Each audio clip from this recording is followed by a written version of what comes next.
Salut, dragi prieteni, și bine v-am regăsit! Numele meu este Claudiu Truță și ne aflăm din nou la nevertebrate.ro. Astăzi vom discuta despre un filtru de la Oase. Este vorba despre un Biomaster Thermo 350.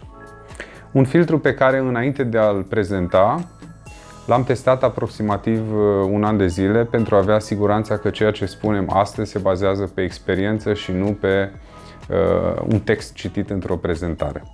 Înainte de a scoate din cutie componentele, aș vrea să vă spun câteva lucruri despre firma Oase.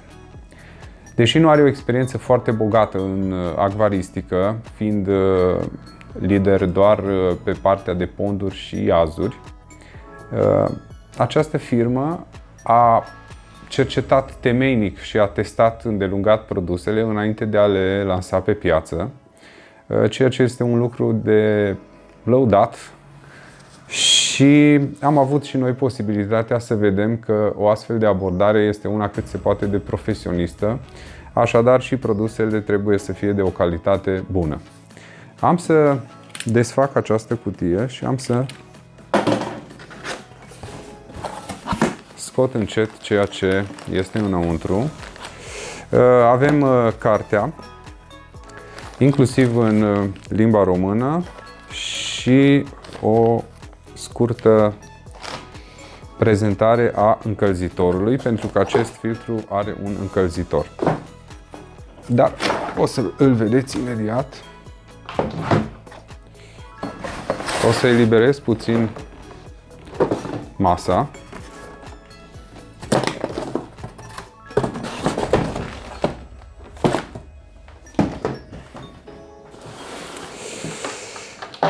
Acesta este filtru. O să-i facem o rotație de 360 de grade să-l vedeți cum arată. În primul rând, se observă că are două ștecere. Unul este pentru pompa filtrului și cealaltă este pentru încălzitor. Revenind la partea din față, una din particularitățile acestui filtru, care de altfel îl și face deosebit față de altele din gama lui, este prezența unui prefiltru. Acest prefiltru are incorporat și o pompă de amorsare pe care cu siguranță ați mai întâlnit-o și la alte modele. Pentru a accesa acest prefiltru este nevoie să treceți levierul din partea mea stângă pe poziția Unlock, după care cealaltă manetă tot pe poziția Unlock, iar acesta se scoate afară. Haideți să vedem puțin și ce se află în interiorul lui.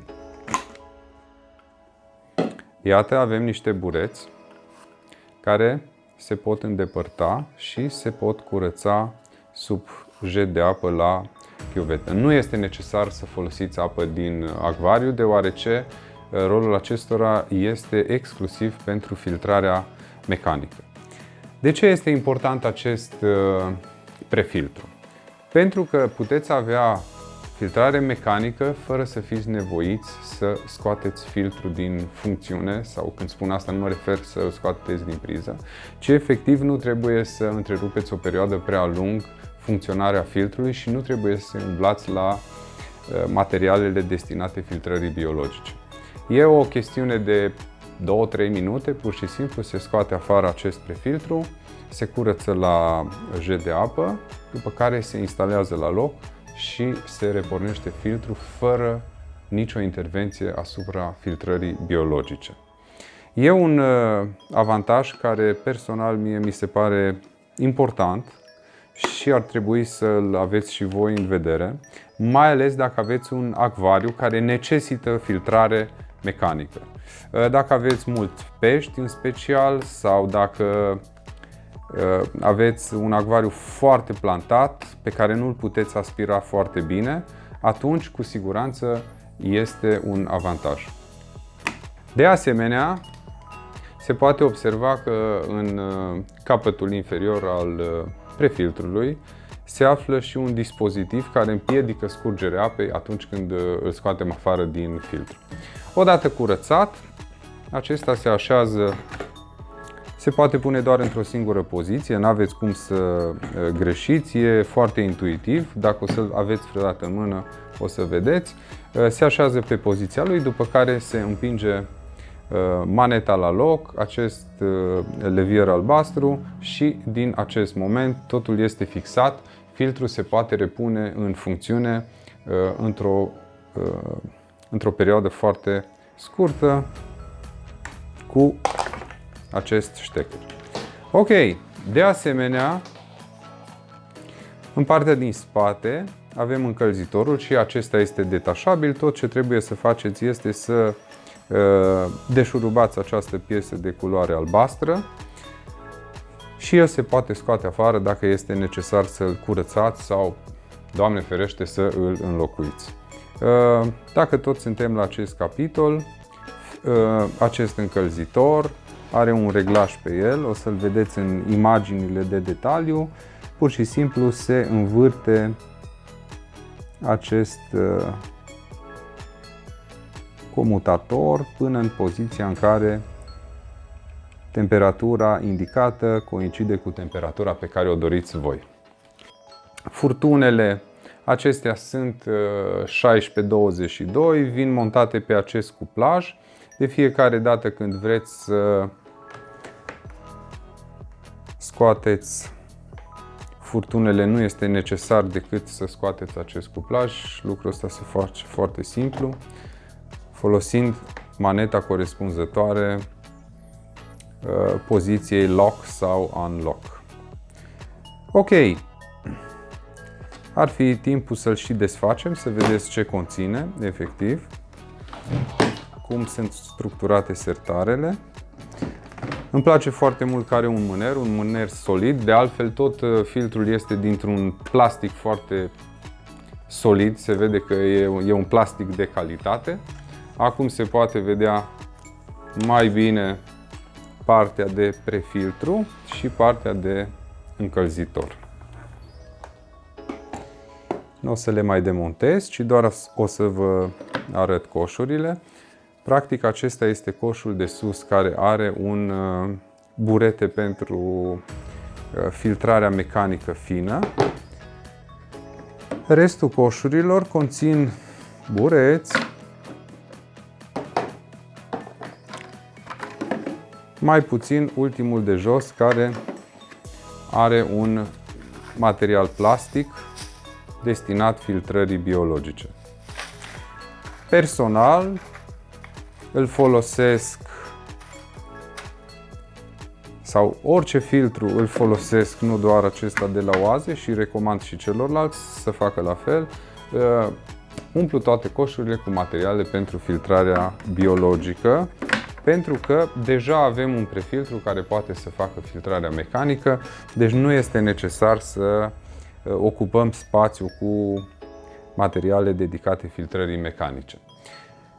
Cu un astfel de setup, adică materialele filtrante biologice în interiorul filtrului și filtrarea mecanică în prefiltru, practic putem să nu intervenim asupra lui 6 luni, un an de zile, pentru că dacă alegem un material biologic de dimensiuni mai mari, mizeria pur și simplu nu are loc unde să se adăpostească.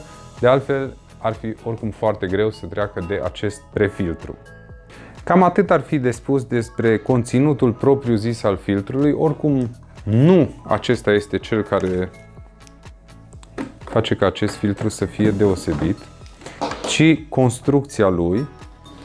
Am să-l închid la loc și am să vă mai dau un detaliu care mie mi se pare extrem de util, dacă tot vorbeam puțin mai devreme despre filtrarea biologică și despre filtrarea mecanică. O să revin la prefiltru, pentru că un amănunt deosebit de important, acești bureți sunt disponibili în 3 dimensiuni: 30 ppi, 45 sau 60 de ppi. Asta înseamnă că cu cât numărul este mai mare, cu atât buretele este mai dens și cu atât este mai util în filtrarea mecanică. Dimensiunea standard a bureților din prefiltru este de 45 ppi. Dacă avem un acvariu care necesită o filtrare mecanică deosebită, putem să optăm pentru cei de 60 de ppi.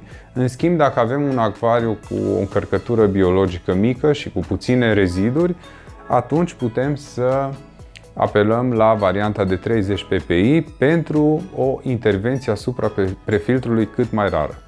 Din experiența noastră, putem să vă spunem că cu bureții standard, fără să existe o scădere dramatică sau, semnificativă, să nu folosesc un cuvânt nepotrivit, a debitului, ar trebui curățați odată la 2 săptămâni.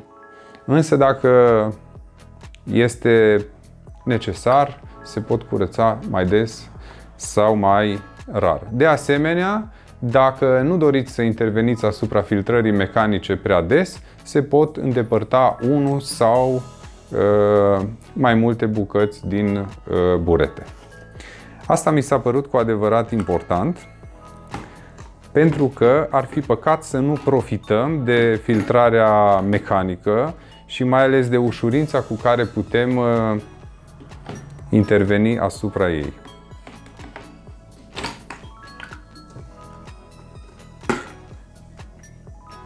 Punerea în funcțiune se face foarte simplu. Furtunele se conectează aici, iar la fiecare deconectare se folosește acest levier cu pozițiile lock și unlock. Ce e important de știut, că atunci când această piesă cu tot cu furtune se scoate, apa nu va curge, ceea ce e un avantaj major. Practic, furtunele cu această piesă rămân deoparte, iar filtrul poate fi îndepărtat și curățat dacă este necesar, după care pur și simplu se pune piesa la loc, se împinge levierul și suntem gata. Ușurința cu care se lucrează cu acest filtru și timpul economisit, ca să nu mai vorbesc de cei care au mai puțină îndemânare, constituie niște avantaje care cred că ar trebui luate în serios. O să trecem acum la partea de accesorii și să vedem ce se află în această cutie.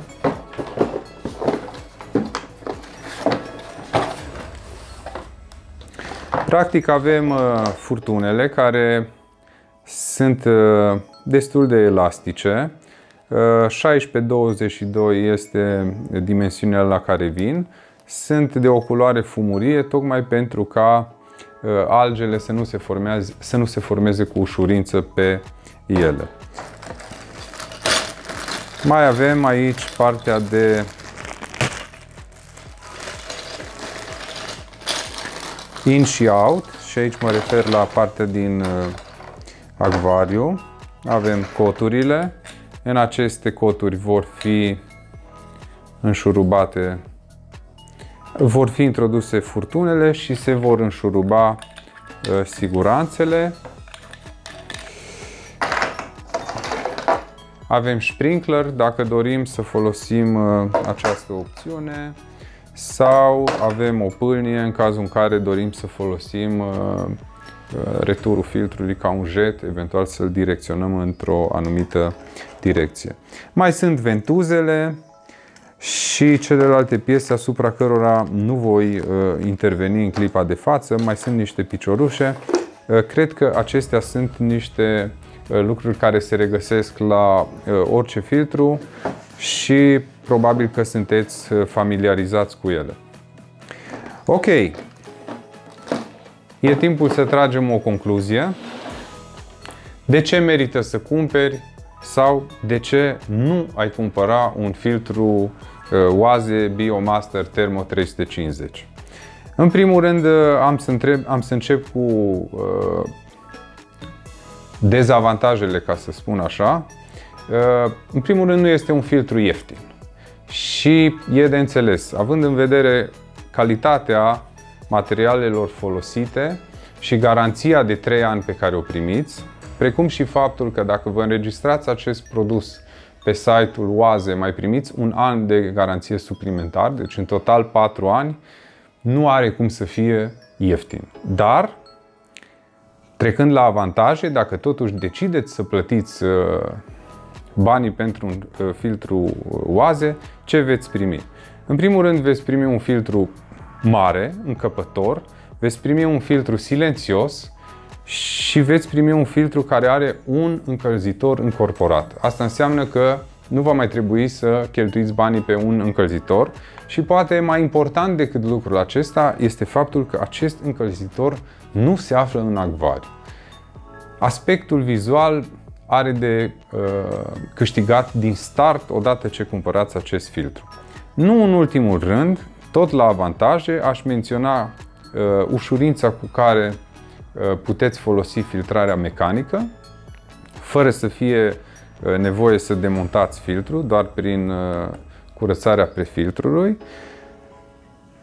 capacitatea mare de filtrare și silențiozitatea. Știu că am mai pomenit-o, dar este un aspect extrem de important atât pentru mine cât și pentru ceilalți acvariști.